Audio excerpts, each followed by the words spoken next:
Hi everyone, this is my third Fruity Loops tutorial. If you haven't seen the other ones, I suggest seeing the other ones first.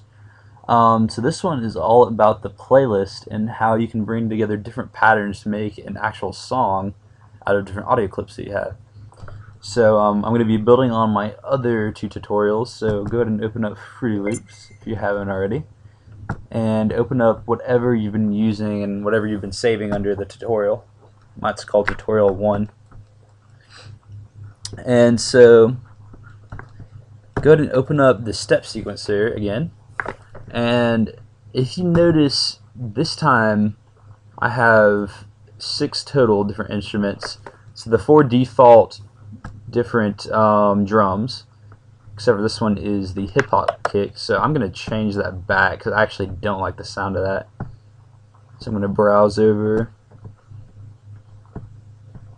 I think it's under club. Yes, that's the basic kick. There it is.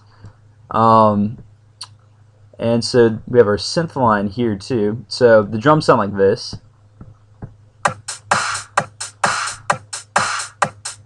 If you remember that. And our melody line sounds like this.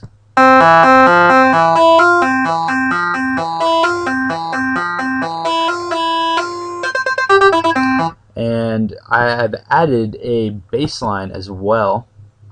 And the bass line sounds like this.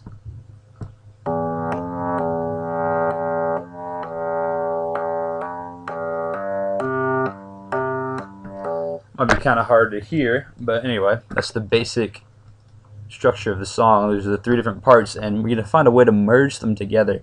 Now, you might be tempted to just put everything in one pattern, so instead of having these 3 separate patterns, have one and base your entire song off there. But I really suggest you don't do that, because that really damages your reusability of your different clips that you make. So it makes it a lot harder when you're editing the song as a whole.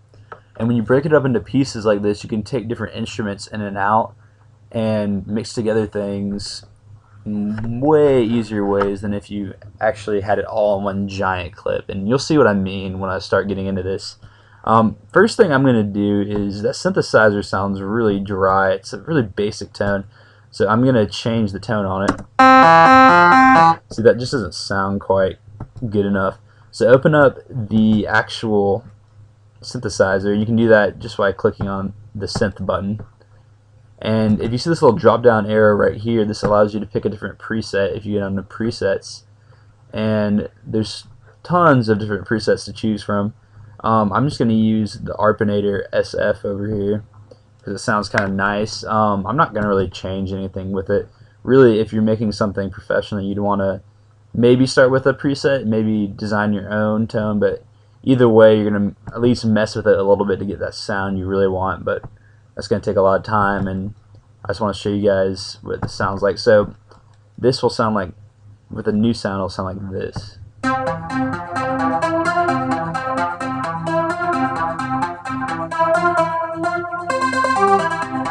So that's a nice, airy, it's a nice light and pretty sound, a lot better than that basic tone we had earlier.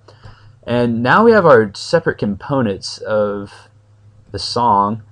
Now comes the playlist. So we've seen this button. This button does piano roll, and we're now going to use this button, which is the playlist button. So if you click it, it pops this playlist. And so it's the same, or not the same, but it's very similar to the piano roll in that left to right represents time. So if you see these numbers, it represents how many measures have gone past in the timeline. And then this column right here, each specific row represents a different track, and you can play a different clip there, and you can also run automation clips, but we'll get into automation clips later. Those are more enhancers, and this is just a basic thing. So if you pick the draw button right here, and then from this drop down menu we're going to put in our melody line first. So select melody, and then after you select melody, wherever you draw, the melody will go there. So if I draw here, the melody will go here, and I can drag it wherever. And so I'm going to copy it maybe twice. And so if you play that in the playlist, instead of, oh, by the way, it's in pattern mode right now, the playback. Pattern mode will play whatever pattern you have currently selected, but we don't want to do that anymore. We want to start integrating everything, so we're going to switch it to song mode.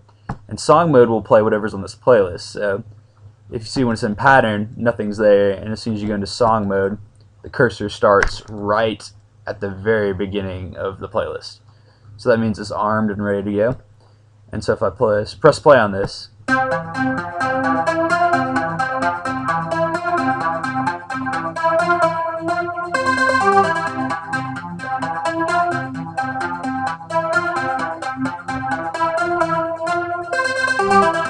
so now we got a nice little sound mixed in there, and that's pleasant. So we have that in there, but we don't want it just to be a melody like looped over and over. So we're gonna add in the bass and the drums. So if you click the drop down, select drums, and you're gonna paint in the drums right here below the melody. And the drum clip is a little bit shorter. When we made it, it's only 1/4 of the size of the melody, so you're gonna have to repeat it a lot more. But just draw that in by clicking it in. And by the way, same rules apply here as in the piano roll and in the step sequencer. If you right click anything, it will go away, and you will have to redraw it in if you accidentally delete it. So if I go to bass now, I can add in the bass down here. And all together, it sounds like this.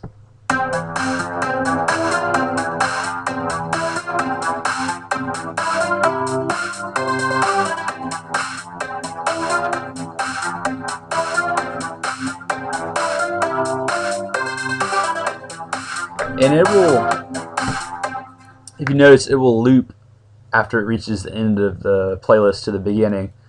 And that is essentially what the playlist does. You can just mix things together there in different clips, and it'll play whatever clip is there. And you can mess around with it a little bit, like if you want to make the drums drop off at one point, you can. So if you don't want the drums to come in until the second go through, you can make it sound like this.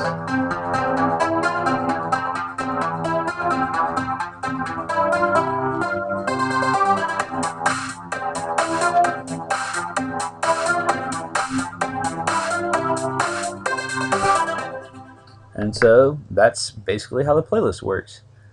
Anyway, if you have any questions or anything like that, feel free to comment. I'll try to get back to them best I can. And enjoy, and happy Fruity Looping.